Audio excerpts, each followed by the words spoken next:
भाई, angle change करा तो करा कैसे? तो एंगल चेंज करा कि हॉरिजॉन्टल को बढ़ा दिया गया, वर्टिकल सेम है।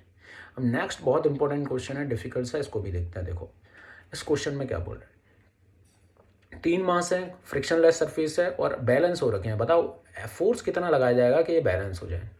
तो सबसे पहले ऊपर वाले को देखते हैं, वो नीचे की तरफ mg लगाएगा। शेप एग्जैक्ट सेम है तो यहाँ पर ट्राइंगल बनेगा भाई, इक्विलेटरल ट्राइंगल, तो 60 डिग्री का एंगल बनेगा, हाँ है ना।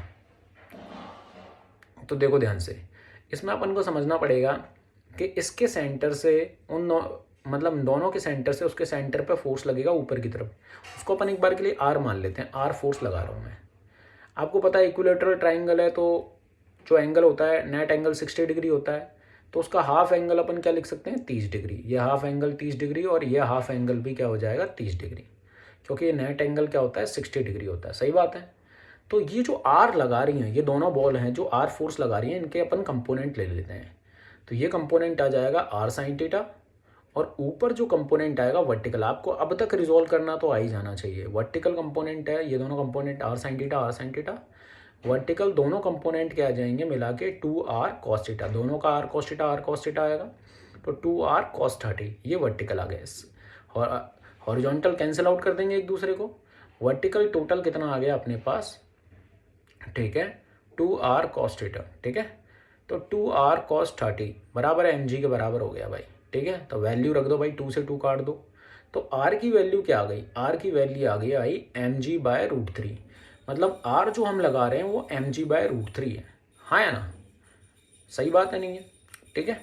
तो r है वो एक पर्टिकुलर एंगल पे लग रहा है, हाँ या ना, पर्टिकुलर एंगल वाला फोर्स है।